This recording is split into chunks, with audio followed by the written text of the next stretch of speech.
كره إدخال القبر. وكره إدخال القبر خشبا وما مسته نار جی كآجر تفاؤلا ألا يمس الميت نار. وقال إبراهيم النخعي كانوا يستحبون اللبن ہم، ويكرهون الخشب والآجر. ووضع فراش تحته وجعل مخدة تحت رأسه نص عليه لما روي عن ابن وجعلوا عباس. مخدة تحت رأسه. جی وہ مصدر، وجعلوا مخدة تحت وجعل رأسه. مخدة تحت رأسه نص عليه لما روي عن ابن عباس أنه كره أن يلقى تحت الميت في القبر شيء ذكره الترمذي وعن أبي موسى لا تجعلوا بيني وبين الأرض شيئا. ٹھیک ہے، یہاں تک کافی دیکھیے، اس کے بعد دیکھتے ہیں پھر ضرورت پڑے گی. چلے بسم اللہ الرحمن الرحیم، الحمد للہ رب العالمین، صلی اللہ وسلم وبارک علی نبینا محمد وعلی آلہ وصحبہ اجمعین، اما بعد. ہم لوگ منار السبیل فی شرح دلیل الشیخ ابراہیم بن محمد بن ضویان، اس کتاب میں کتاب الجنائز، اور کتاب الجنائز میں ہم لوگ وہ فصل پڑھ رہے ہیں جو نماز سے متعلق ہے، نماز جنازہ سے متعلق ہے. ہم اس فصل میں سلام تک پہنچے ہیں کہ 137 یہ حلقہ نمبر ہے، اور وَتُجْزِئُ وَاحِدَةٌ یہاں پر یہ کہا جا رہا ہے کہ ایک سلام نماز جنازہ میں کافی ہے. داہنے جانب امام احمد کہتے ہیں کہ یہ چیز 6 صحابہ سے مروی ہے، اور اسناد بھی اس کی سب صحیح ہیں. ابراہیم نخعی کے علاوہ کسی نے اختلاف نہیں کیا ہے. اور السلام میں بھی بس صرف السلام علیکم بھی کہتے ہیں تو بھی کافی ہے. یہ بات انہوں نے ذکر کی ہے، شیخ البانی نے اس حدیث کو ضعیف قرار دیا. السلام علیکم ورحمۃ اللہ تک کہنا چاہیے. یہاں تو انہوں نے وَلَوْ لَمْ يَقُلْ وَرَحْمَةُ اللَّهِ کہا ہے. اتنا تو کافی ہے، السلام علیکم بھی اگر کوئی کہہ دیا کافی ہے، لیکن ورحمۃ اللہ تک بھی کہیں یہ زیادہ مناسب ہے. یہاں پر جو حدیث انہوں نے صرف السلام علیکم کی ذکر کی ہے وہ حدیث ضعیف ہے. اچھا مشائخ یہاں پر دیکھیے، اب انہوں نے یہاں تک نماز جنازہ کا طریقہ بتلا دیا، تو بالاختصار کوئی ذکر کر دیں گے نماز جنازہ کا طریقہ.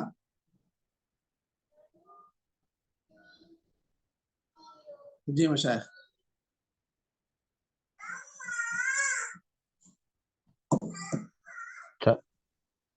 جی فرمائیے شیخ.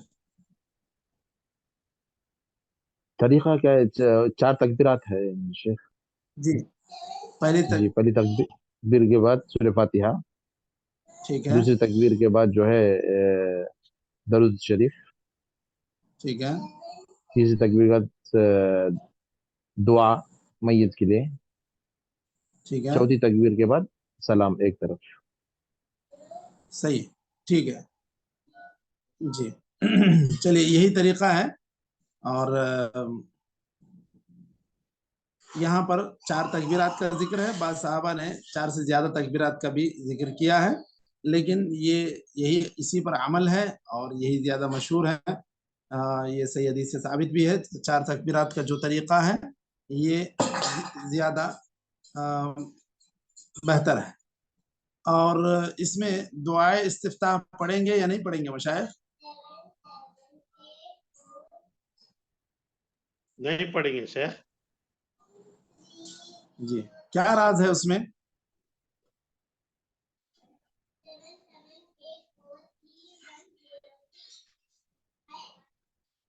جی مشائخ کیا وجہ ہے، کیوں دعا استفتاح نہیں پڑھ رہے ہیں، یا سلام بھی ایک ہی پھیرنے کے لیے کہہ رہے ہیں، کیا وجہ ہے؟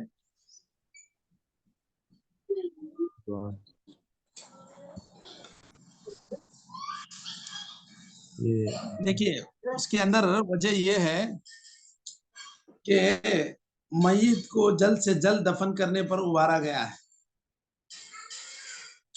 اسی لیے ضم سورہ بھی نہیں کریں گے۔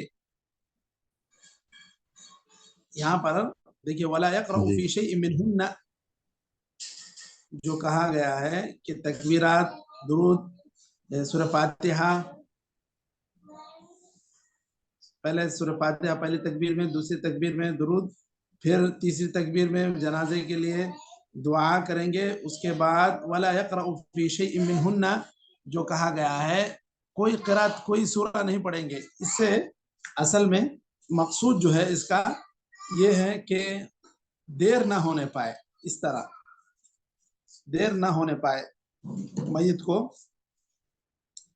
سورہ پڑھنے، دعا استفتاح پڑھنے، السلام میں بھی لمبا سلام پھیرنے، 2 سلام پھیرنے، یہ سارے چیزیں اس کے پیچھے یہ مصلحت ذکر کرتے ہیں کہ اس سے جنازے کو دفن کرنے میں، اس سے میت کو دفن کرنے میں تاخیر نہ ہونے پائے۔ ٹھیک ہے، تو یہ ایک سلام کافی ہے، ایک سلام 6 صحابہ سے مذکور ہے، یہاں یہ بات ذکر کر رہے ہیں۔ بعض مسالک نے 2 سلام کا دو سلام کی روایت ذکر کی ہے، 2 سلام کے تعلق سے وہ 2 سلام پھیرنے کی ترغیب دلاتے ہیں جنازے کی نماز میں، یہاں تو عمل اس میں ایک پر ہی ہے۔ اس کے بعد وَيَجُوزُ أَن يُصَلَّى عَلَى الْمَيِّتِ مِن دَفْنِهِ إِلَى شَهْرٍ وَشَيْءٍ قَلِيلٍ كَيَوْمٍ وَيَوْمَيْنِ، قبر کے پاس جا کر اگر کوئی آدمی نہیں آ سکا تدفین کے وقت، جو کسی وجہ سے پیچھے رہ گیا، اطلاع نہیں تھی یا بہت دور جگہ پر رہتے تھے، ایسی صورت میں آدمی آ کے قبر کے پاس بھی جنازے کی نماز پڑھ سکتا ہے۔ یہاں پر یہ چیز ذکر کی جا رہی ہے مدت کے اعتبار سے کہ 1 مہینے تک بھی وہ نماز جنازہ آ کے پڑھ سکتا ہے، کیونکہ آپ صلی اللہ علیہ وسلم سے ثابت ہے کہ آپ نے ام سعد پر 1 شہر کے بعد 1 مہینے کے بعد آپ نے نماز پڑھی ان کے قبر کے پاس جا کر، تو یہ یہاں پر شیخ البانی نے اس کو ضعیف قرار دیا، لیکن جو آپ صلی اللہ علیہ وسلم کا عمل ہے، جو ایک المرأة السوداء جس کا ذکر ملتا ہے کہ وہ كانت تقوم بالمسجد، مسجد نبوی کو صاف کیا کرتی تھی، جھاڑو دیا کرتی تھی، وہ عورت راتوں رات گزر گئی تو بعض صحابہ نے اس کی تدفین کر دی، اللہ کے رسول صلی اللہ علیہ وسلم کو نہیں بتلایا، تو آپ صلی اللہ علیہ وسلم کو جب 2-3 دن کے بعد پتہ چلا تو آپ صلی اللہ علیہ وسلم گئے قبر کے پاس، وہاں آپ نے نماز جنازہ پڑھی۔ تو یہ اس بات کے لیے دلیل ہے کہ جس آدمی کے لیے جنازے کی نماز نہ مل سکی ہو، وہ شریک نہ ہو سکا ہو، وہ آدمی قبر کے پاس جا کر نماز پڑھ سکتا ہے، نماز جنازہ۔ اس کے بعد کہہ رہے ہیں وَيَحْرُمُ بَعْدَ ذَلِكَ نَصَّ عَلَيْهِ، 1 مہینے کے بعد پڑھنا درست نہیں ہے۔ کیوں؟ وہ کہہ رہے ہیں کیونکہ میت اپنی حالت پر باقی نہیں رہے گی، 1 مہینے میں ہو سکتا ہے کہ اس کا پیٹ پھول گیا ہو اور وہ پوری طرح اپنی حالت سے بدل گیا ہو، تو یہ سارے امکانات ہیں، اس وجہ سے کہتے ہیں کہ 1 مہینے تک پڑھ سکتے، 1 مہینے کے بعد نہیں پڑھنا چاہیے۔ اور اگر کسی مسلمان کی غائبانہ نماز جنازہ پڑھ رہے ہیں تو یہ ارادہ ہوگا کہ میں اس کی غائبانہ نماز جنازہ پڑھ رہا ہوں، جیسے آپ صلی اللہ علیہ وسلم نے نجاشی کی نماز پڑھی، یہ صحیح حدیث سے ثابت ہے۔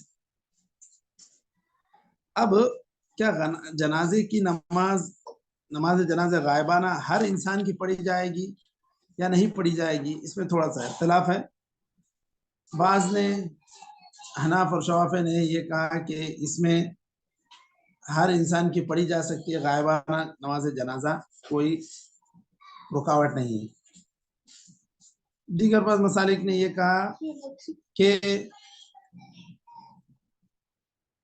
نہیں پڑھی جائے گی، کیونکہ آپ صلی اللہ علیہ وسلم اس طرح دیگر صحابہ کی یا صحابہ کرام نے دیگر صحابہ کرام کی نماز جنازہ نہیں پڑھی.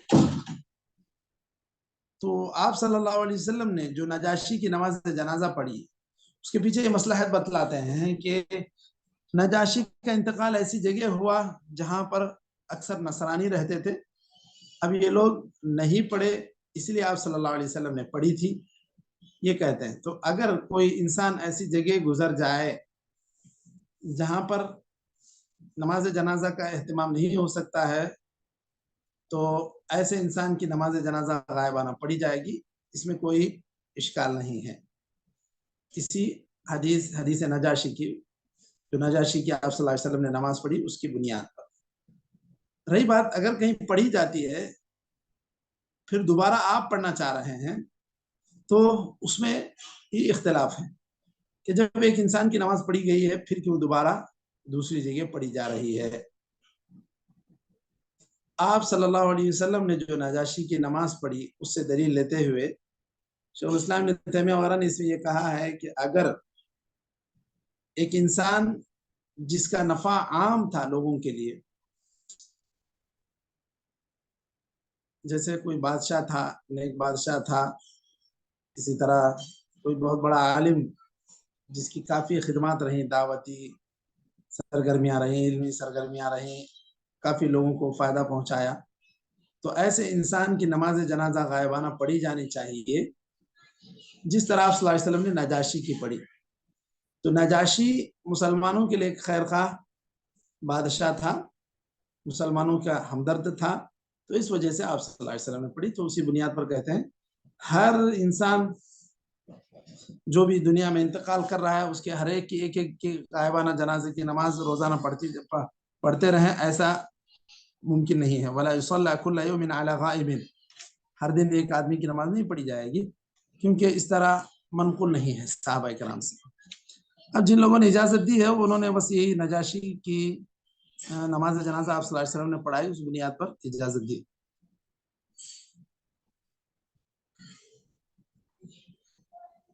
امام احمد کا جو موقف ہے کہ اگر کوئی بڑا نیک انسان جس کے احسانات ہیں امت پر وہ گزر جائے تو اس کے لیے پڑھی جائے گی، ورنہ ہر عام انسان کے لیے نہیں پڑھی جائے گی. یہ نجاشی کے قصے سے دلیل لیتے ہوئے امام احمد نے کہا، یہی شیخ الاسلام ابن تیمیہ رحمہ اللہ کا بھی موقف ہے. اس کے بعد جو فصل انہوں نے ذکر کی ہے، دیکھیے دفن کرنا، میت کو اٹھا کر لے جانا، یہ ساری چیزیں فرض کفایہ ہے. کچھ لوگ بھی اگر یہ کام کر دیتے ہیں تو دیگر لوگوں سے گناہ ساقط ہو جائے گا. اذا ادى البعض سقط الاثم عن الباقين، فرض کفایہ ہے. اس کی تعریف کیوں؟ اللہ تعالیٰ نے فرمایا ثم اماته فاقبره.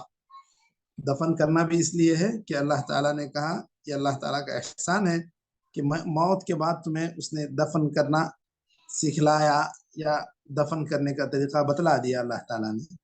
حضرت ابن عباس رضی اللہ عنہ فرماتے ہیں اکرمہ بعد دفنہ، اللہ تعالیٰ نے یہ جو دفن کرنے کا طریقہ سکھلایا بنی آدم کو، یہ خود اللہ تعالیٰ کی طرف سے ایک احسان ہے.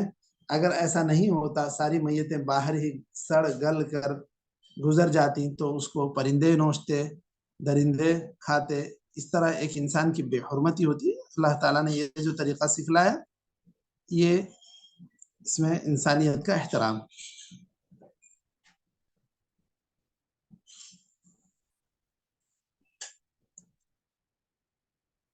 اور اس کے بعد یہ بات بتلائی کہ یہ جو دفن کرنا، اس کی نماز پڑھنا، اس کو اٹھا کر لے جانا، یہ ساری چیزیں مسلمان کا ایک حق ہے. گویا کہ مسلمان آپس میں بھائی بھائی ہیں، اس وجہ سے یہ مسلمان کو وہ کیا کہتے ہیں، حق المسلم علی المسلم ست میں وَإِذَا مَاتَ فَاتْبَعَهُ، کہ اگر وہ مر جائے، گزر جائے تو اس کے جنازے میں جاؤ. تو یہ بھی مسلمانوں کے حقوق میں سے ایک ہے. لیکن يسقط الحمل والدفن والتکفین بالکافر، یہاں کہہ رہے ہیں کہ یہ جو ثواب کی بات ہے مسلمان کے ساتھ خاص ہے، ایک عام کافر اگر گزر جاتا ہے تو ایسے میں اس کی ڈیڈ باڈی کو اٹھا کر لے جانا، اس کو دفن کرنا، اس کو کفن دینا، یہ سارے کام یہ نہیں کہیں گے کہ بھائی یہ تقرب ہے، عبادت ہے، کیونکہ یہ عبادت نہیں ہے، کیونکہ یہ ایک انسان ایک کافر تھا۔ اچھا، اب اس کو دفن نہیں کیا جائے گا کہ مطلب کیا کہ کیا اس کو ایسے ہی چھوڑ دیا جائے گا یا اس کو کوئی طریقہ اپنایا جائے گا کہ جس کے ذریعے سے لوگوں کو تکلیف نہ ہو؟ کیا ہے مشائخ؟ کوئی طریقہ اپنایا جائے گا؟ جی مثلا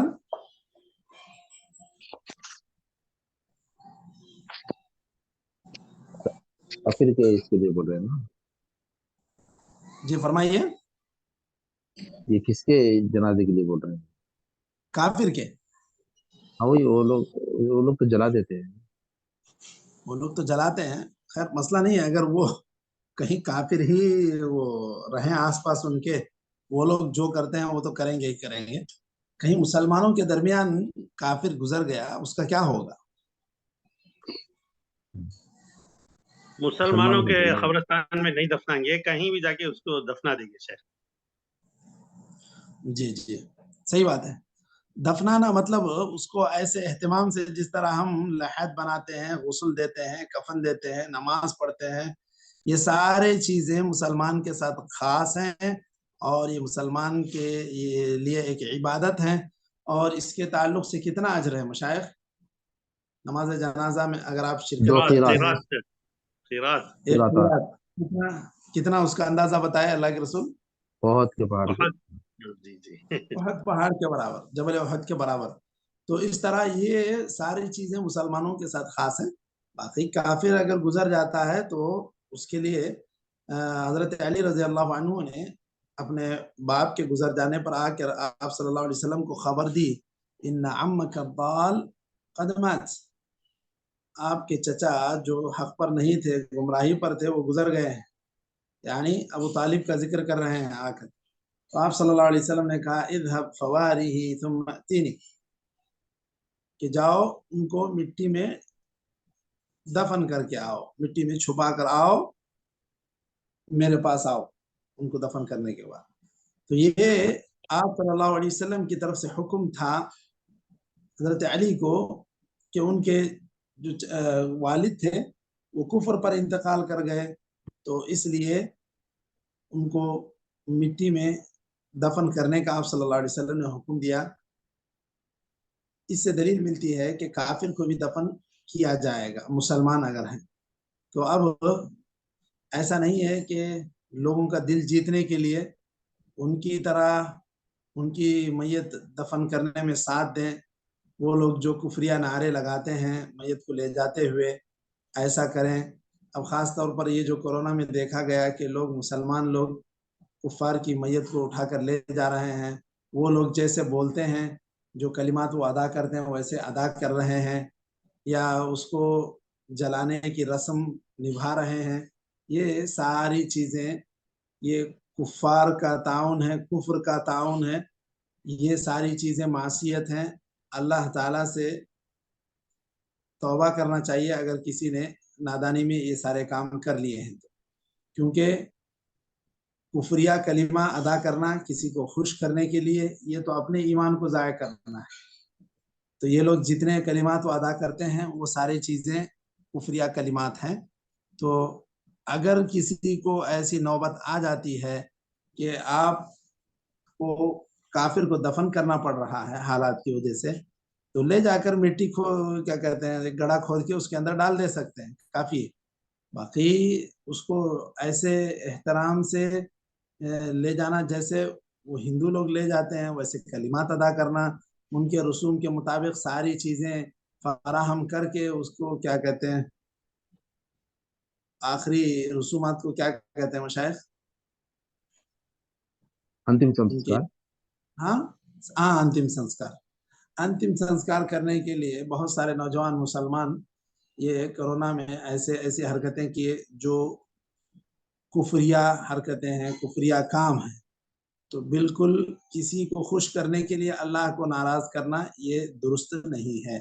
آپ انسانیت کے ناطے اور وہ اس کو لے جا کے گڑھے میں ڈال دیے، اس پر مٹی ڈال دیے، بس اتنا ہی آپ کر سکتے ہیں.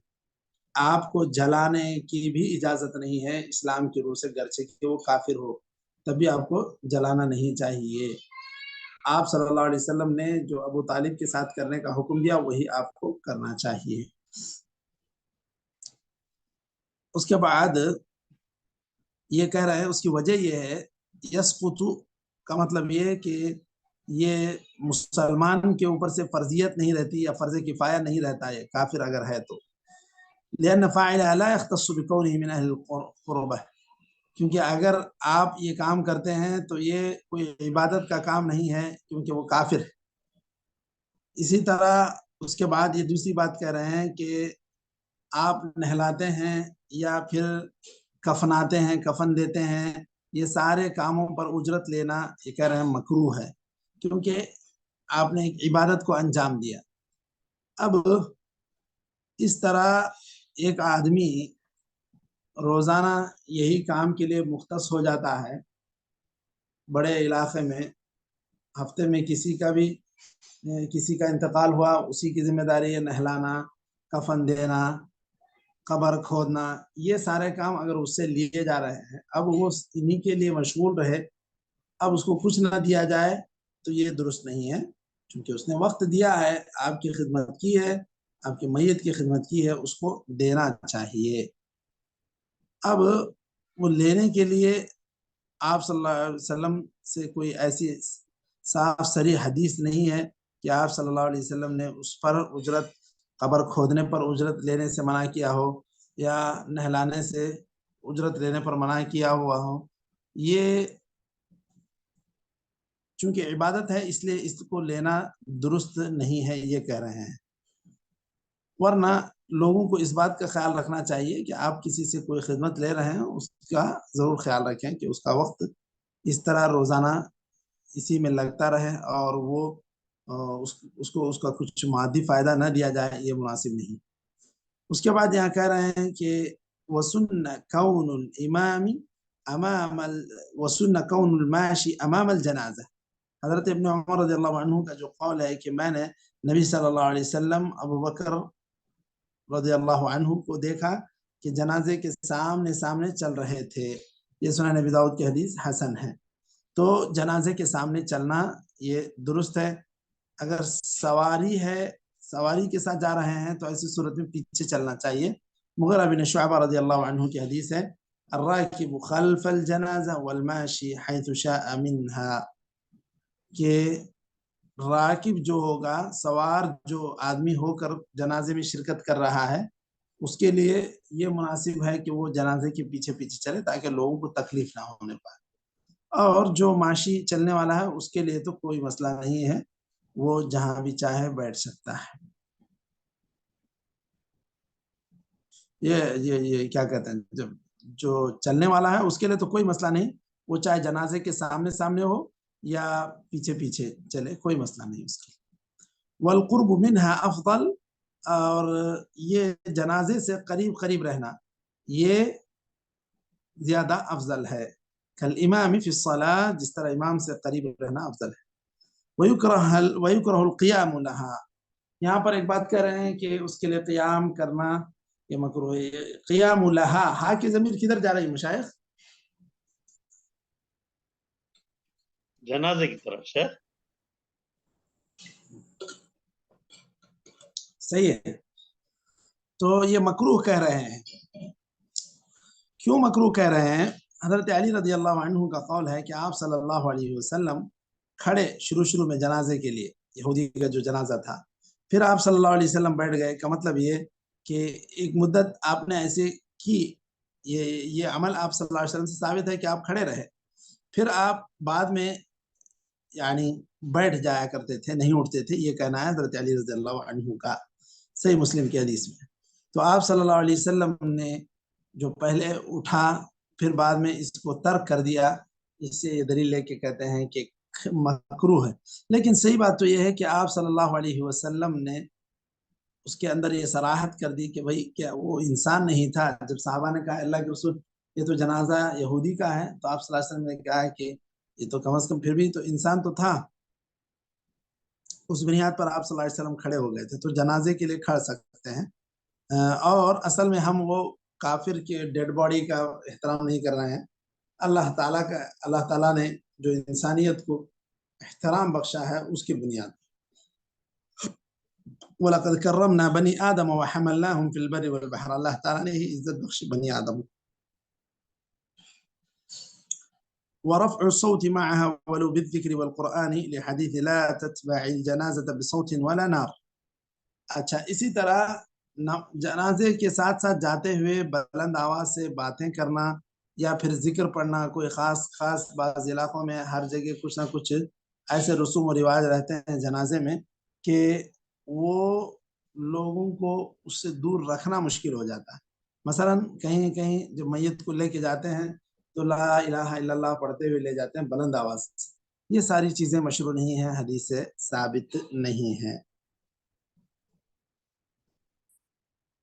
ورفع الصوت معها ولو بالذکر والقرآن، جنازے کو صرف ساتھ لے کے جا رہے ہیں تو خاموشی سے جانا چاہیے، نہ ایسے میں قرآن پڑھنا ہے نہ کوئی خاص ذکر ہے۔ کیوں؟ یہاں پر دیکھیے ایک یہ بھی ضعیف حدیث ہے، لا تتبع الجنازة بصوت ولا نار، تم جنازے کے پیچھے پیچھے کوئی آواز کرتے ہوئے یا پھر جو ہے روشنی کے آلات لے کر مت جاؤ۔ کیوں؟ اس لیے کہ یہ موقع ایسا ہے کہ یہاں پر عبرت حاصل کرنا ہے، یہاں پر نعرے بازی کرنا یا پھر آگ لے کر جانا، کرتب دکھانا، یہ ساری چیزیں جنازے میں منع ہے۔ وَسُنَّ أَن يُعَمَّقَ الْقَبْرُ وَيُوَسَّعُ بِلَا حَدٍّ، اب قبر بناتے ہوئے کن چیزوں کا خیال رکھنا چاہیے اس تعلق سے کہہ رہے ہیں کہ قبر کو گہرائی سے بنانا چاہیے اور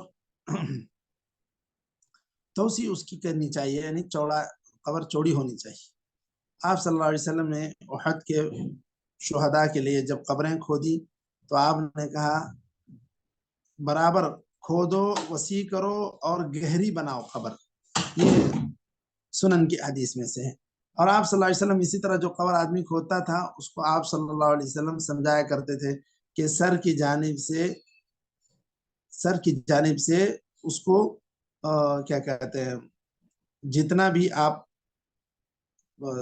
کشادہ کریں سر کی جانب بھی اور پیر کی جانب بھی کشادہ کرنا چاہیے، چوڑی ہونی چاہیے۔ ایسا نہ ہو کہ قبر بالکل ٹائٹ ہو، بہت لگ کر جو ہے ڈیڈ باڈی کو یا میت کو اتارا جا رہا ہے، ایسا نہیں۔ تو قبر گہری بھی ہو اور اچھے سے وسیع بھی ہو، کیونکہ یہ حدیث سے ثابت ہے۔ آپ صلی اللہ علیہ وسلم نے گہری قبر کھودنے کے لیے کہا، اس کو وسیع کرنے کے لیے کہا، تو یہ چیز ضروری ہے، بلکہ یہ چیز سنت انہوں نے کہا۔ آپ صلی اللہ علیہ وسلم یہ کہا کرتے تھے جو آدمی قبر کھودتا تھا کہ سر کی جانب تھوڑا سا کشادہ کرو، پیر کی جانب کشادہ کرو۔ امام احمد رحمہ اللہ فرماتے ہیں کہ ایک آدمی اگر اترے تو اس کو سینے تک آنا چاہیے، اتنی گہری ہونا چاہیے۔ حسن اور ابن سیرین دونوں اسی بات کو پسند کرتے تھے۔ اب یہاں کہہ رہے ہیں وَيَكْفِي مَا يَمْنَعُ السِّبَاعَ وَالرَّائِحَةَ لِأَنَّهُ يَحْصُلُ بِهِ الْمَقْصُودُ، کہ اتنا کھودنا جس کے ذریعے سے درندوں سے بدبو سے نجات مل جائے، یہ کافی ہے، اتنا بھی کافی ہو سکتا ہے۔ یہاں تک ہم لوگ رک جاتے ہیں۔ نکتفی بهذا القدر وصلی اللہ وسلم علی نبینا محمد وعلى آلہ وصحبہ اجمعین، جزاکم اللہ خیرا۔ السلام علیکم ورحمۃ اللہ وبرکاتہ۔ وعلیکم السلام ورحمۃ اللہ۔